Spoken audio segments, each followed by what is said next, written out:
Thank you everyone for coming. We're welcoming Graham Segger again today. Some of you may have been here for his last talk about his book and the research he's done for his book. And he's come back with even more research and more things that he's looked at with Tremaine's maps. Graham is a retired chartered accountant who is now enjoying the pursuit of his historical research and writing passions. He lives in the town of Pelham and spends his time in Florida in the winter, where he is joining us from today. He's written 3 articles recently for the OGS Families Journal about 19th century map-making families. Tremaine's map establishment and county maps as genealogical evidence were published in November 2024. The Tackaberry Brothers and their 1862 Canada West map comes out tomorrow, I believe. And as I said, this is Graham's second webinar with Ontario Ancestors. If you didn't catch the first one, if you go to our YouTube channel, you can listen to it there. September 21st, 2023 provided us with an overview of the research for his book, The Land at the Crest of the Hill, Clues to Niagara History from Upper Fawn Hill. It was published by the Pelham Historical Society. Graham is an executive committee member and the webmaster for the Pelham Historical Society, and he's spoken to that group as well on a number of subjects. And he sits on several other not-for-profit boards of directors, both in Canada and the US. And as we go through our talk, I'll add some links for Graham if you want to follow him elsewhere. I see a lot of you are answering that you have ancestors who lived and died in St. Catharines, Niagara, your grandmother's family's from Welland County. I'm assuming that members who are answering that question, are you outside of the Niagara area? If you've got Niagara settlers. Let me see, who am I asking here? Elizabeth Hubbard, Elizabeth Kerr, Jackie Anderson, Kimberly, Betty. Are you all outside of the Niagara region? Elizabeth's coming from Ottawa, Saskatchewan. That's great, Betty. Thanks for joining us. Janet's has an ancestor from Grimsby and she's settled in Oakville. Elizabeth's from Toronto. Betsy's from the US. Jackie's in Michigan, but family from Welland. I see a few more people joining us. If you do see the poll in front of you, please feel free to answer it. We will be giving out a MyHeritage DNA test at the end. We'll randomly draw someone who's answered the poll. At the end, if you'll stick around, we'll have some updates from the branch, and then we'll have Graham pick a number from who entered the poll to win the MyHeritage DNA test. Thank you again for joining us, Graham. Okay, thanks, Amanda. I'd like to thank you and Ontario Ancestors for that kind introduction. Welcome all of you who've chosen to share your Friday evening with us. I'd like to introduce you today to the Lincoln and Welland map through its cartouche. That's the image in the right of your screen. A cartouche is a decorative flourish containing map names, geography. It states who compiled and drew the map, where it came from, actual surveys in this case, and the publisher's name and address, year, often the scale. This one doesn't actually have the scale written on it anywhere on the map, but I have been able to derive that it's 50 chains to the inch. For those of you not familiar with survey lore and chains, that is basically 1 kilometer per inch. And I didn't anticipate as many American friends with us today. That's roughly 5/7 of a mile. The cartouche also has a couple of other little interesting things on it. You'll see on the bottom, that's Brock's monument in honor of Isaac Brock. And that is the second monument. It was built it was completed about 6 years before 1862 in 1856. Bottom left, there's some explanations, and I'll come back to those a little bit later on. So our objectives for today, we've got a whole series of them here. Hopefully we can achieve them all. I want to explain the value of these pre-Confederation Canada West wall maps for genealogists and local history enthusiasts. I'd like to introduce a very helpful new project, the Ontario Historical County Maps Project, digital resource. Explain who the Tremaine map-making family were, look at the different elements of the map, explain how they can be used in research, provide a high-level overview of how these maps were created, and then discuss some of the challenges involved in using them. These are very old maps and not in very great shape. And then we'll present a list of other Canada West maps, not just the Lincoln and Niagara one that we're focusing on today. And then we'll discuss briefly how these fit into the evidence matrix. Another objective is to understand the difference between these 1855 to 1864 county wall maps and the 1870s series of county atlases, which are also very useful. For those of you who will be reviewing this webinar later on the OGS YouTube channel, I remind you about the 2x playback speed setting. Your brain can probably process all this content at least twice as fast as I can produce it. Normally acknowledgements come at the end, but I'd like to state some of them right up front. First of all, I should say that I am not a trained geographer, cartographer, history academic, or any of those, but I'm very curious. And so when I want to find out about something, I go looking for the best possible experts I can, and I read all I can about them. And that's basically what's happened here. So some people, I guess, whose shoulders I'm standing on today, number one would be Joan Winnerles. I know she registered for this. I hope she actually is on tonight. Former head of the University of Toronto Map Library, just such a knowledgeable person about the 19th century maps of Canada, and I've no doubt other periods as well. She wrote the introduction to Heather Maddock's book back in 1976 on land ownership maps in Canada. She wrote the Carto-bibliographical essay for the Gentle Core and Head book, Ontario History Maps, and was the author of the 1992 book about mapping Upper Canada. 968 pages of great detail. Lisa Rance, I think she registered as well. She's the creator of the Ontario Heritage Pin website. Lots of good information there. And then there is, of course, the Brock University Libraries. I live close to Brock U, and the archives and special collections, the map data and GIS groups there have been very helpful. Obviously, the Libraries and Archives Canada National Map Collection, and then this Ontario Historical County Maps project, which I'm going to come back to. This is my introduction to the map. This is the Lincoln and Welland map. It's a wall map, so very large, 179 by 125 centimeters, which translates into 5.9 by 4.1 feet. It was printed as 4 paper sections, and you can actually see those sections on this image. The 4 sections were glued to a linen backing and then shellacked and attached to wooden dowels or hangers, as they call them, so that they could be rolled up. These maps were very popular in the schools, and in fact, school boards of many of the counties would buy large portions of these or large orders in order to send them out to all the schools. This particular image, which is from the Brock University Map Data and GIS Library, is made up of 4 quadrants from the Library and Archives Canada collection. And I'll come back to that a little bit later on. Some quick jurisdictional history. In 1845, the large county of Lincoln, which encompasses all of this map you're seeing here, it was divided into 2. And Lincoln is the top part, and I'll just trace that if you can see my cursor. Lincoln is everything above where I just traced, and below where I've just traced is Welland. So we'll come back to that a little bit for note purposes. I live in this town, what was a township of Pelham is now the town of Pelham. And I'll come back to that a little bit later on. All right, efforts to index and digitally publish these county maps. There are high-resolution digital copies in many libraries and universities. Physical copies are harder to find, but some of the museums do have them. I'll tell you where the ones, the Lincoln and Niagara ones can be found early on.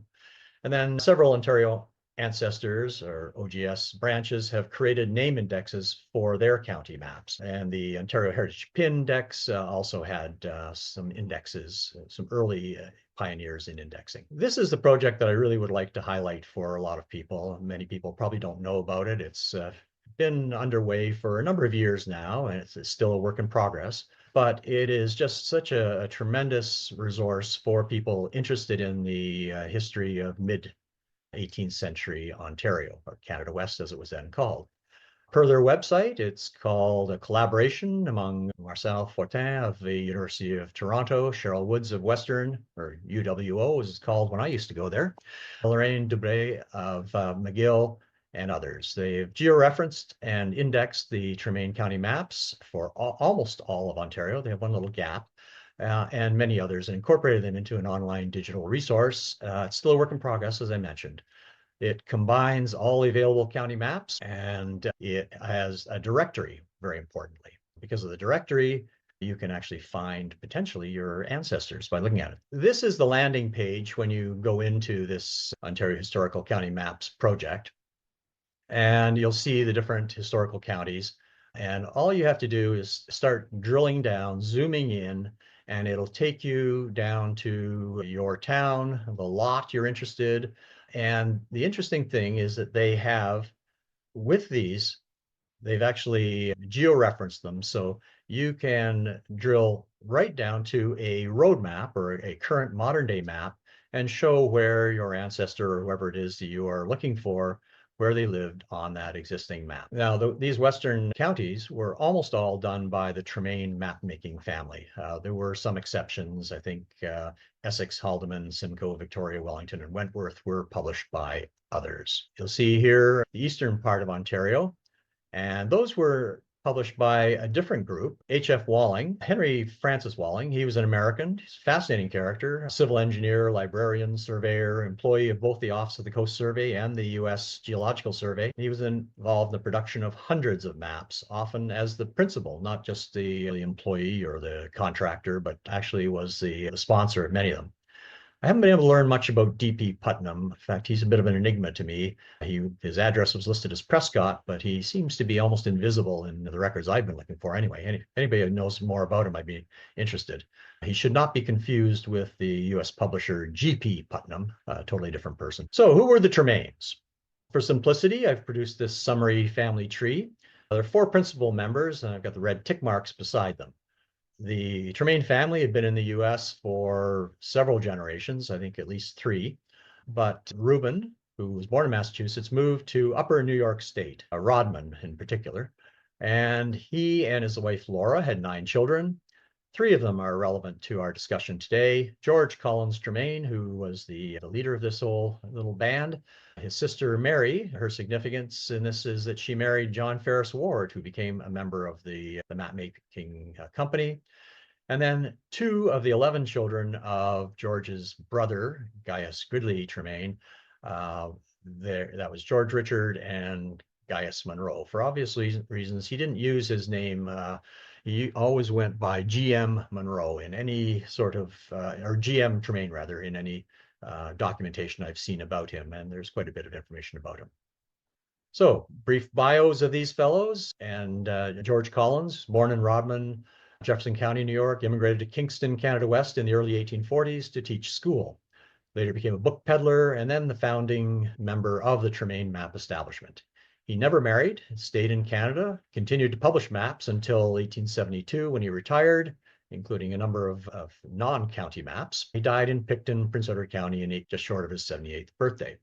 John Ferris Ward, I mentioned, he was the husband of George's sister, Mary, and Mary had followed George to Canada to also teach school in Cataraqui near Kingston, the outskirts of Kingston. And as a demonstration of how close these 2 families were, Mary's and John Collins, when they had one of their sons, they named him George Collins Tremaine Ward in honor of his uncle. George Collins Tremaine was actually living with his nephew and namesake in the 1881 federal census of Canada. So here are the 2 nephews, George Richard, and he was quite an interesting character as well. He was in Canada probably for only about 8 years, but after he returned to the USA, he became a traveling showman. That's actually how he was listed on his death registration. But he was an early pioneer of photography. In fact, some of his ambrotype images were used as the vignettes on these maps that we'll come to. Anyway, he built a career of traveling all through the US, making presentations about a trip that he took to Europe shortly after map-making adventures. While he was in Europe, he took photos and he developed an innovative projection system. It was so innovative that he made a presentation to the Brooklyn Photographic Society in 1860 and demonstrated this basically slideshow. It's like a magic lantern almost. He had these 2-inch glass slides with the images on them, and he would project them up onto a 15 by 16 foot screen. And he was very successful. Looking through some of the newspaper archives, I've found dozens and dozens of reviews, advertisements, and other reports of the shows that he did, mostly through Central America, I must say, and some of them quite small towns. But he would book the local opera hall or the concert hall for 6 nights in a row, and he would do 6 nights of presentations. He was obviously quite the raconteur, and people had a sort of great appetite for learning about these more exotic parts of the world. GM Tremaine, a little more mundane career after the map making. He became a successful insurance broker and raised a family of 3 and became a very respected member of his community. They moved to, both of them moved to Fredonia, New York, about an hour west of Buffalo. So how and where to find these maps? The best available digital copy is on the Brock University Map Data and GIS Library, and the URL for that is down below there. Image, which they have a very high resolution TIFF copy, well over 100 megabytes. So it allows you to really zoom in on almost any part of the map.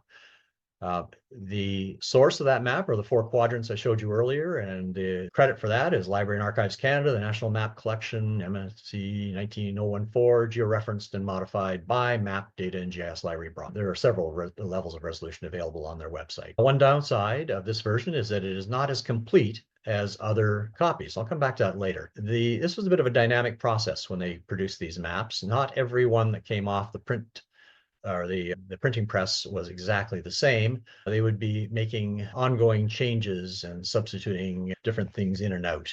I'll come back to that. Here's that map that I showed you earlier.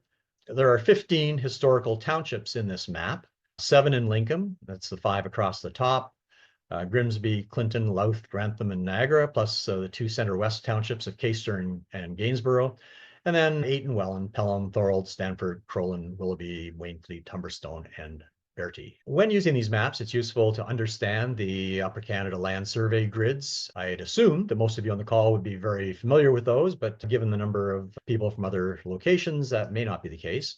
There was no standard size or shape in Upper Canada, so each township within each county often had its own unique grid and lot size. It's not like the quarter sections in the US. In Pelham, my particular township, they were 100 acres, and they had a dimension of 20 chains by 50 chains, about 0.4 kilometers by 1 kilometer. It'd be about 280 lots per township. And of course, that means you've got an awful lot of settlers, potentially, 2,000 different lots within a county. I'm going to take you now to it's actually the same map, but this is a colored version. At least it's got each of the townships outlined. And this is an image from Library and Archives Canada. This is the top left quadrant. You'll see vignettes around the side. This is the top right quadrant, and then the bottom left, and you see the cartouche is there, and then the bottom right quadrant. I'm not going to spend a lot of time drilling in on those because that's something that you can do yourself at your leisure, depending on where your research interest is. So there are physical copies of this map available. As I say, I had expected more Niagara folks on the call, but if you are in that area or if you get a chance to visit, Welland Museum has by far the best copy. It's mounted under glass in their exhibit hall. The West Lincoln Historical Society and Archives have a restored copy mounted under acrylic in the basement of the Smithville train station. And the St. Catharines Museum has a copy mounted on the wall in their basement archives. Other archives have rolled up copies in relatively poor condition. You can see the list of them there. Brock University has 4. The St. Catharines Museum has 3. Niagara Falls Museum has 1. Pelham Historical Society has 1. The L.R. Wilson Archives have 1. I'd appreciate if anybody on the call knows of any other physical copies of this map. Send me a note. My email is going to be in the material that you receive later on. There is, by the way, a relatively good condition map available through a map dealer for about $4,500 at the moment. I haven't seen it, so I don't know how great it is, but it just tells you a little bit about the market value of these maps in the current day. General features of the county maps. The map building blocks.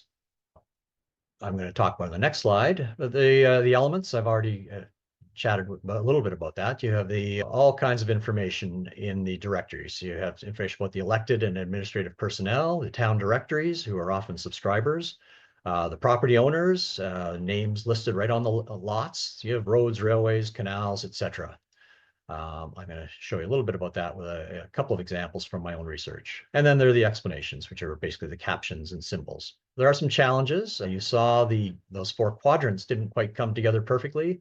What happened was a lot of these maps, they didn't survive all the years since 1862, and it would sometimes, the varnish would often dry out and flake off, the seams would separate, and so if you happen to live right on one of those seams, as I do, that can be a little bit of a challenge. And so what I've done is gone to actual physical copies to take photographs of those areas that are not so well displayed on the digital copies. So the map building blocks, the compilation stage often involved details obtained by the door-to-door subscription salesman. They would be out there, first of all, drumming up interest in the map. These were speculative adventures. The map makers wouldn't necessarily start a map until they had a pretty good indication of interest. In fact, Tremaine started on a Perth County map, but never did get enough traction on it, and that never did get published. At least not that I've ever been able to find anyway. The building block for the maps are the surveys. Professional land surveyors engaged by the province, county, township, or landowners. And there was a very well-developed survey system in Canada, as there was in the US, of course. The compilation means the assembly of all the information, the surveys, the landowner information, and everything else into the end of the solicitation of these, or not the cartridges, sorry, the vignettes, rather, which are around the side. And those could be pictures of people's homes. It could be something like a municipal building, or as you saw, the monument, the Brock Monument earlier. Niagara Falls is one on this map. These maps, by the way, sold for about $6 each in 1862. And I mentioned earlier that some of the townships would buy copies for their schools. The township of Brantford, for instance, in 1858, paid $146 for 24 copies of the County of Brant map for use in their schools. These vignettes, the town of Ingersoll in 1857 paid $42 to have an image of their market house and town hall included on the County of Oxford map. Going on to the drawing of the map, that would be done by someone in the map establishment normally. In the case of the Tremaines, they did their own drawing. These county maps were all done through lithography. So in other words, they were transferred onto stone. These are limestones, and then printed from that. I'm not going to get into all the technical details of how it works. There are lots of sources available to you if you're interested in that. Prior to this, copper plate was used for printing of maps, and that required an extraordinarily talented and skilled engraver. The engraving had to be done in mirror image on the plate before the printing happened. And you can imagine, when you look at the detail in these maps, it's astounding enough to think that somebody could do that freehand, but doing it in reverse just boggles my mind, the skill that those people had. The printing in the early years prior to 1860 required outsourcing to the US, primarily New York or Philadelphia. But specialized presses were imported to Canada in 1860 by the Tremaines, and they were able to do all of their own printing, and they sourced their paper as well from the Don Mills, paper mills. Marketing involved a whole team of subscription salesmen who would go out, knock on doors, try to talk someone into getting their name put on the map, and then solicit a $6 order from them, which is a fair amount of money at that time. And I think there was some buyer's remorse after some of these people got their 5-foot wide, huge maps. They had to figure out a place to put them. And most of these people were not living in mansions back in those days. The sales and distribution, particularly in the US, where there were all these county maps also being done, there was some shady practices among some of the salesmen. I haven't read anything about that from the Tremaine or other map-making families here. Now, the Tremaine map establishment, which we were talking about, it had addresses in various parts of the province when they were doing some of their early maps. But what happened was about 1860, when they got all of their printing presses and everything else, they established a place in the St. Lawrence buildings in Toronto. This is an interesting map. It's from one of the Tremaine maps, the County of York, the City of Toronto inset on that map. And it shows the Toronto waterfront as it was in 1860. For those who've been to Toronto, that waterfront is now the Esplanade, and the waterfront is now, I'm not sure the exact distance, but at least a kilometer further south. There's been a massive amount of landfill dumped, and a whole huge skyscrapers and everything else are now sitting where you see those wharfs and the water. So now getting into some of the interesting information on the Lincoln and Welland map. This is actually cobbled together from two adjacent sections on the map. This is the courthouse in Niagara. It was constructed in 1846-47 and currently is the Courthouse Theater of the Shaw Festival in Niagara-on-the-Lake. Niagara-on-the-Lake was called Niagara at that point in time. It's a little bit confusing. We're in Niagara region. We've got Niagara Falls. We have Niagara-on-the-Lake, but at that time that was Niagara, and it was the county or the county seat for Lincoln. And you see the names of the officers there and the clerks of the division courts for the different principal towns of Lincoln. Similarly, for Welland, we have the Welland Courthouse. Both of these are still standing, as I mentioned, and the Welland Courthouse was built in 1855-56, so it was only 6 years old at the time of the map being produced. You'll see the names of the officers of Welland there and the clerks of the division courts. We'll come back to this guy, D. Deverardo, in a moment, Dexter Deverardo. He was the registrar and a fellow who I have a huge amount of respect and gratitude to, because he kept the most immaculate land registration records you could ever imagine. We are blessed here certainly in Welland and throughout most of Lincoln and Welland with excellent records right back to the 1890s at least, or 1790s rather, right through to the current time. And a lot of it is because of these registrars and their attention to detail. This shows you the subscriber directories. Now, these are not as comprehensive as what you would find in the business and farmers directories of that day, because it was a bit of a pay-to-play situation. If you were a subscriber, then you got your name put in under your town. On the Lincoln and Welland map, there are 37 towns and villages with subscriber names under them, and 15 townships. And these four jurisdictions here, Drummondville, Clifton, Stamford Village, and the Township of Stamford, today constitute Niagara Falls, Ontario. They were all separate little villages at this time. Now I'll get back to the vignettes. I've talked about them a little bit before. On the map, which we've been looking at, which is the Brock-U digital copy of the LAC map, it has 25 vignettes. I mentioned that it's not terribly complete. The reason for that is that I have found copies of the map, paper copies, which have many more. In fact, the Welland Museum wall has 34 vignettes. I do recommend this second item here, which is called the Brock-U Archives 1862 Tremaine Vignettes webpage. It has 31 vignettes in 30 images and talks about them as high resolution photos of them, and tells a little bit of the story of each of them. Chantal Cameron, also of the Brock-U Archives, has done a story map with 9 vignettes, another interesting thing to look at. And I mentioned the extra ones with the Welland Museum. This is just a little analysis I did of all of the maps, the major maps that I could find that were in decent shape. And it just shows which ones had which vignettes. So it demonstrates at least 5 different states of this map. You see all the yellow there in the second column for the Brock map. These are the 3 images that are not included in the Brock vignette website profile, but you can drill down on the maps on the Ontario Historical County map and see the underlying maps, you can't see these vignettes on that one. So this is probably your only source for these ones. This is the explanations. Shows you how the railways and the roads. Lincoln and Welland map is not as comprehensive as some of the other ones. And I say that because you only show the travel roads and the common roads. On some of the county maps, the closed roads are indicated, and then there's also an indication of whether they're paved roads or stone roads or gravel roads. Now, challenges relating to the county maps. They were originally printed, as I mentioned, as 4, and they're falling apart. So there is a little bit of a business in restoration of these maps.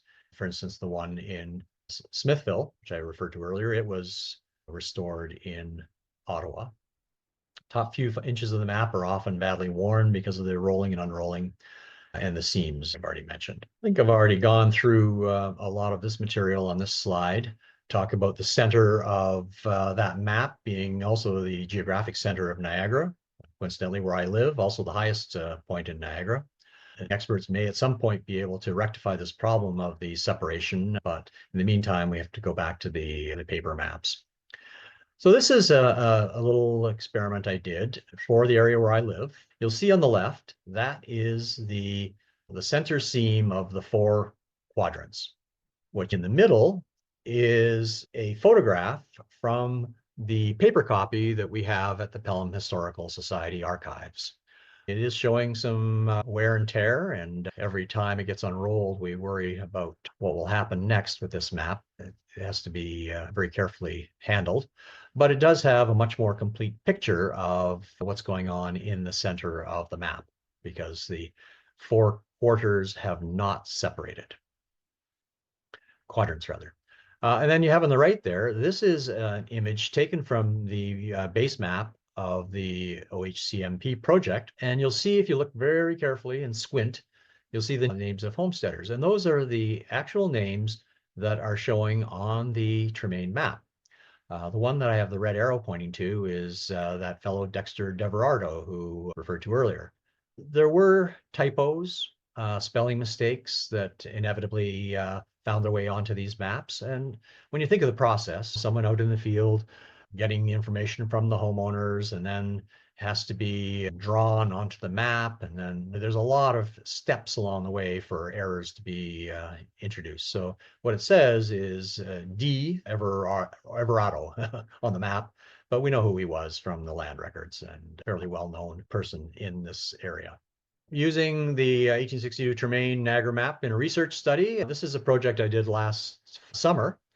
And what my objective was to track the stagecoach lines through the township of Pelham and map all of the taverns onto that. The taverns, of course, were essential way stops on the stagecoach lines. This is the 20 road, or 20-mile road, as it's known once you get across the outside of Pelham. It nips in and out of Pelham Township. It comes from St. Catharines, the Power Glen area, and then it goes through Louth and then back up. But you can see what I've done here, and there's a little faint white line right in the middle. I've taken the 2 copies, the 2 quadrants, and I've stitched them together as best I could to create a map here without losing any of the detail in between. I could just as easily have gone and made a photograph of this section from our map, but I thought I liked the resolution on this one, and I wanted to try it as an experiment. So these are 4 different taverns. The Brown Homestead was a tavern, the Henry Smith of Pelham Tavern, which is now a winery, Palmer Buckby's, and Isabel and James Bates. Moving on and looking now at the colored version of that map from Library and Archives Canada, you'll see that this gives you a little bit more detail, and you can see some of the symbols that were referred to earlier. BSSH means the blacksmith shop. SH, of course, is a schoolhouse. Actually, I'm going to go to the next slide because it shows you even more detail. So the Bates Inn is there on one side of the road, and the blacksmith shop's on the other side of the road. Where the John S. Moore houses are there is a hotel, that's the bottom one, then there's a shoe shop. Further up, SM here, that's a sawmill.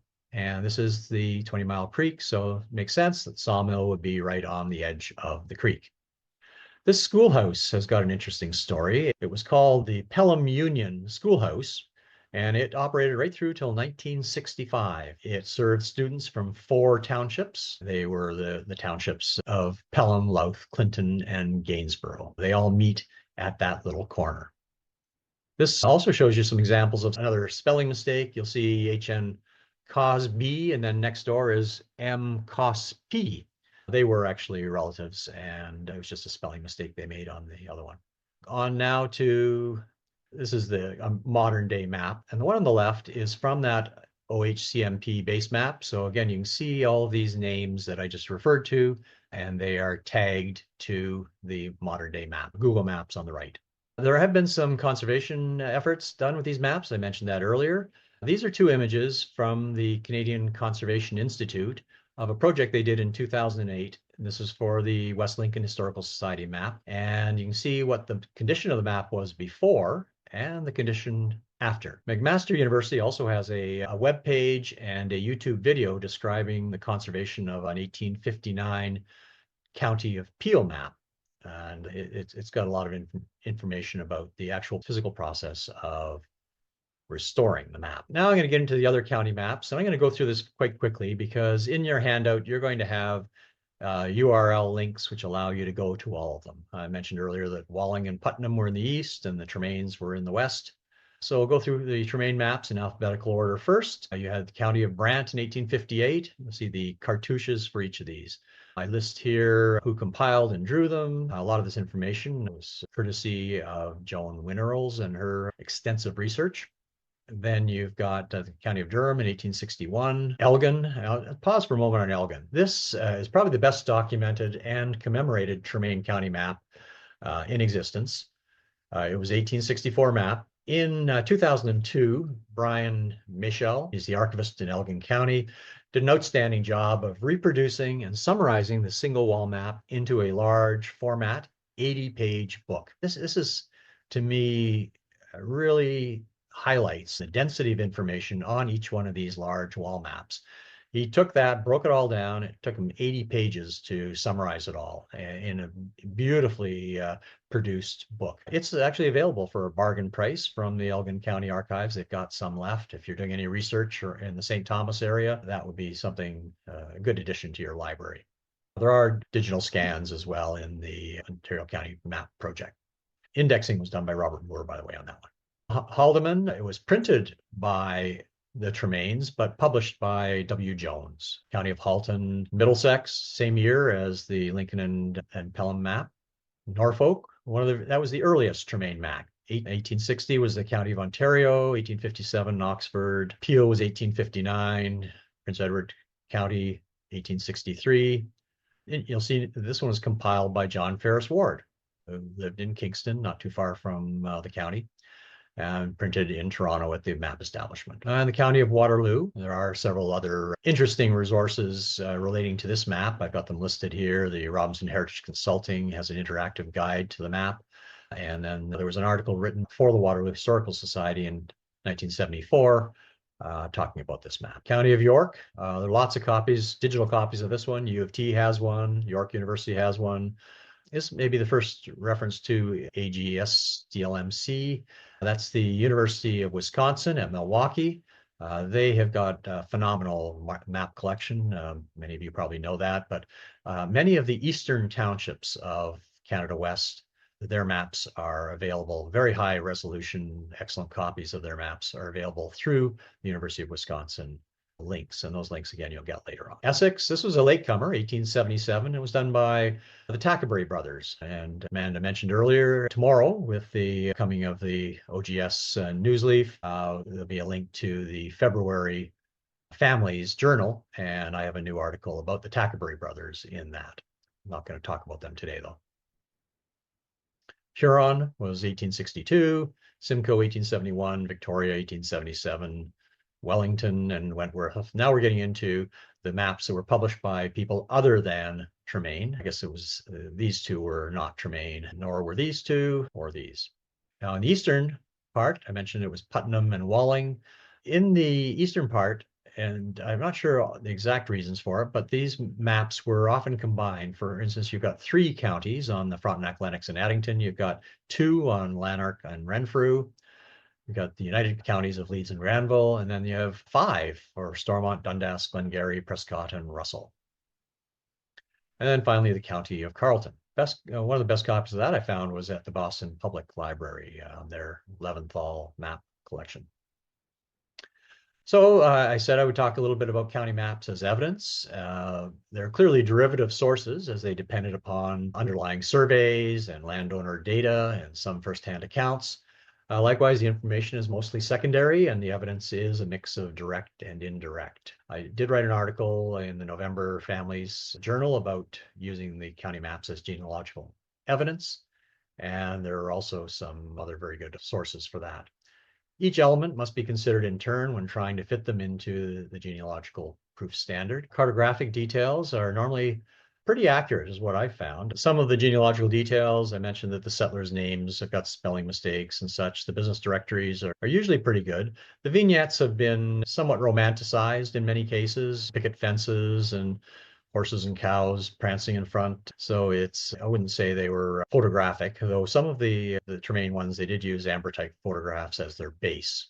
I did an analysis of the landowner information on the Pelham section or Pelham Township of the 1862 map of Lincoln and Welland and found that over 95% of the names were reconcilable to the land registry office copybooks. Spelling mistakes, transcription errors, and things like that were fairly minor and easily to reconcile. There have been reports of the vignettes, so I already mentioned that, they enhanced to bolster the ego of the subscribers. Our prospectus for the York County map indicated that it would exhibit the harbors, rivers, railways, canals, mill streams, mills, manufacturers, Queens highways, whether macadamized, plank, or gravel, cities, towns, villages, post offices, town halls, churches, township boundaries, concessions, sidelines, farms, etc. All that information is very good. There's also an excellent 48-page booklet by Betty H. Kidd, who worked at Libraries and Archives Canada, and she talks about how some of the details on these maps can enhance your genealogical studies. In my sort of end assessment of it, these maps provide tremendous support, color, background for your ancestors. Whether they're direct evidence, not so much, but they certainly help paint the picture of where your ancestors were living. Just reviewing the objectives, I'm hoping I've covered them all. I'll explain to you the value of these maps, introduce you to the Ontario Historical County Maps Project, explain who Tremaines were, talk about the elements, the high-level overview of the process to make them, challenges, and a list of all the county maps. Amanda, I don't know if we have time for questions, but I'm happy to stick around if we do. We did have one question come through. Catherine wants to know if there's an index to the settlers named on the maps. Yes, in this Ontario. Okay, so indexes can be handled in several different ways. Several of the Ontario Genealogical Society local branches have created indexes for their counties, and those are mentioned actually back in the slides that I went over so quickly. But also in this new project, the Ontario Historical County Maps, they do have a lookup. They have entered the names of every one of them, and I mentioned the little dots on one of those maps that I was looking at, the one in Pelham Union. Those are all in the index. If you put in your ancestor's name, then you will be able to, providing you know how to spell it. And a few minor spelling mistakes have been created in the populating of that project, but hopefully those will be sorted out over time. So it doesn't have the fuzzy logic that we have with Ancestry. You've got to try a few different options to find your ancestor's name. And yes, it's a phenomenal tour. Lisa Rance, who I mentioned earlier, she did a lot of work on this indexing as well, some pioneering work. She obviously doesn't have the resources that the University of Toronto and all these other folks do to complete the project. Perfect. Kathleen says she thought she saw D. Damude on the map of the Fawn Hill area showing lot owners. Is that possible? Yeah, the Damudes were very thick on the ground. There's a lot, I've got an awful lot of material that I've come across. They're not part of the direct research I've done, but yes, that family definitely settled here in I'm trying to remember they were fairly early. I don't want to say a date because again, I haven't done the research on them myself, but quite early on. Yeah, Kathleen says that was a relative of a sister-in-law. So Kathleen, maybe you want to get in touch with Graham afterwards to see if he can help you out with some of Yeah, the. I could certainly. And one thing you might want, I don't like to blow the horn of the Pelham Historical Society too much, but we have some phenomenal resources. One is a set of 300 articles that we put into our historical calendars over a number of years. And the Damude family is definitely represented in those calendars. And there is an index on the website. Yes, I've just added the website. And sorry, I did notice, I guess I missed an F on the link to the handout. I have added it back into the chat. So if you want to click on that link, you'll be able to get to the handout at this point. Are there any other questions for Graham? Have you traced the Tremaines back to Cornwall in the UK? Actually, no. The information I have found is not Cornwall. There is a book, and it's cited in my article, in the family's journal, and that's also on my website. And I believe the link to the Tremaine article is part of the bibliography. If you go to that article, and one of the early footnotes will take you to the authoritative Tremaine family history document that I've used. Obviously, it's not direct evidence, but those are usually pretty good because they've got access to some. It was done back in the 18 and had well, I won't say any more about it. I haven't done the detailed research back any further because I was really interested in knowing how did they get to Canada? Where did they come from? And so I didn't go back much further than Rodman in my research. It's not part of my family. It was just a research interest. Very interesting. Sylvia wants to know if you have a knowledge of a site of the Ontario counties. And yes, there are such things. I don't know if I'd have it off the top of my head. It's in my book. It's one of the appendices in my book. I go through all of the detailed changes in the jurisdiction for that township. But obviously that's just one township of hundreds and hundreds in Ontario. Mhm. But yes, that information is available. The Ontario archives have a couple of documents which deal with that, which I've looked at, probably have copies of. But county by county, and if you go to the individual branches of the Ontario Genealogical Society, each of them would, I expect, have something about their own. For instance, in Lincoln and Welland, some of those counties that I was showing you on the map have been amalgamated into Gainsborough. So, there's been consolidation. And in fact, those counties don't exist anymore. All of the townships on that map are now part of the regional municipality of Niagara. Shirley wants to know, are these same maps on the McGill website?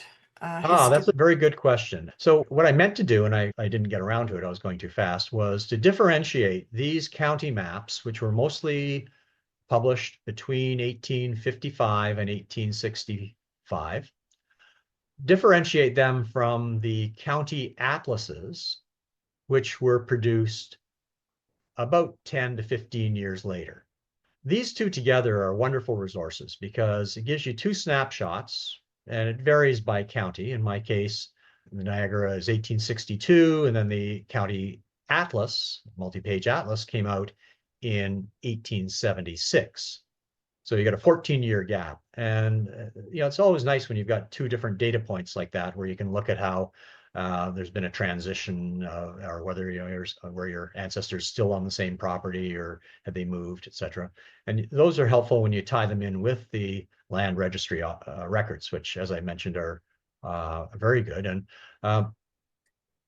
you're going to find now that a lot of that information has now been digitized and is now available on the free public genealogical websites in Utah, Family Search. And so a lot of the land registry records for your research, you can now get to them there. We've had to, for a while now, use OnLand, the Ontario TerraNet resource, to get that information, or we've had to go to the copybooks, which fortunately, in my case, are available at the Brock Archives. But now a lot of that fairly good resolution scans of the copybooks are now available for free access. And the indexing process is underway, but not complete on those. Perfect. Bill, our volunteer Bill, says that he believes that the main OGS website has a set of maps that document the changes over time. Thanks for that, Bill. Ken says for the dates of creation of counties, townships, and towns, along with transferring of townships between the counties, he'd recommend buying Fraser Dunford's book, Municipal Records in Ontario, History and Guide, available through Global Genealogy. Thanks, Ken. That's a great recommendation. I've got a few people saying thank you very much for your presentation. So yes, thank you very much for your presentation. I think that the questions have slowed down here, so I'm going to stop your screen share and start mine. Thank you again for attending Tremaine's Maps with Graham Segger. I wanted to let everybody know that our 2024 financial reports and our 2025 budget for the branch are now available on the branch website for members. If you log in and go to Welcome and then Branch Financial Records, you'll find them there. Just to let you know how we are doing with our members, we currently have 242 active members as of this afternoon. 82% of our members are from Canada and 17% are from the US. We also have one member each from Australia and Great Britain. Thank you to all of our members who have joined us tonight and for continuing to renew your membership. We really appreciate our members. New members are always welcome. Membership benefits include exclusive genealogical resources that are online, educational opportunities like these wonderful webinars that Graham has joined us for, community networking, local research support. We have a very dedicated research team who can help you to find your Niagara ancestors and documents and guide you through the resources that we have available. Advocacy for historical preservation, and as well our monthly newsletter, which I would encourage you to join if you haven't joined already. If you're not a member, but you do enjoy our webinars, we'd like to invite you to donate so that we can continue to provide these webinars for your consumption. If you go to niagara.ogs.on.ca/donate, you can put in your credit card and send us a donation. We really appreciate every contribution. It makes a difference. Coming up in the next month, we've got Using AI for Genealogy with Rhonda Hoffman on March 21st at 7 p.m. She's a librarian who's going to explore the AI tools for genealogy, including transcription, full text search, citation builders. You have to register on Zoom. I'll give you information on where to go to do that shortly. Are you missing family members on a new research path? Finding a brick wall, our help desk is now open. Join us on March 28th for Family Research Live on Zoom. Our Niagara research team volunteers are ready to help you uncover your family history. We're going to have a live Zoom where you can open your camera and talk to our volunteers directly from your homes, and we'll help guide you through the documents and resources that we have available to help you find your family. You tell us what your biggest brick wall is, bring your names and dates, and we'll explore your past together. If you join us, you could win a MyHeritage DNA kit, as you will potentially tonight. We've got a drop-in at the Welland Library in March, and we have I believe them scheduled every month through to June. So join us at the Seaway Mall branch on March 29th from 2:30 to 4:30. Again, we can help you explore our resources as well as have a discussion about what family history resources are available for you to look at. If you do want to register for upcoming events, go to niagara.ogs.on.ca/events, or if you're on our website, niagara.ogs.on.ca, go to education sessions and events, and you can look through our events there and register directly from there. Our master index is available. Check it for your names. We're constantly updating, so keep an eye out if you've got relatives in Niagara that you're looking for. And again, sign up for our newsletter. If you go to our main website and scroll down to the bottom, you'll find this lovely, easy to use form, and you can enter all your information and join us and get more information about what's coming up, the breakthroughs that we've made, new things that we're doing in the region. And if you need to contact us, go to niagara.ogs.on.ca. And thank you again, everyone, for joining us. I'm going to stop the share there. And I'm sorry, we're a little bit over time. Again, we had some technical difficulties at the beginning. I do appreciate, Graham, that you joined us.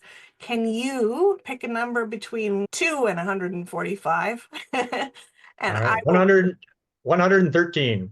113. All right, Catherine Spears, you are the winner of our MyHeritage DNA kit. I've got your email address here, so I will be emailing you with directions on how to access the DNA kit. Stay tuned next month if you didn't win. We will have more opportunities to win a DNA kit. We always appreciate you being here. Thank you very much. All right, I'll let you go. Stay tuned. This presentation will be available online in the next week or so, depending on how much time I have. So you can catch up if you missed anything, pass it on to your friends, whatever you want. Thank you very much, Graham, and hopefully we'll have you back again soon. We'll see. All I right. enjoyed it. Thank you very much. Thank you. Good night, Bye-bye. everyone.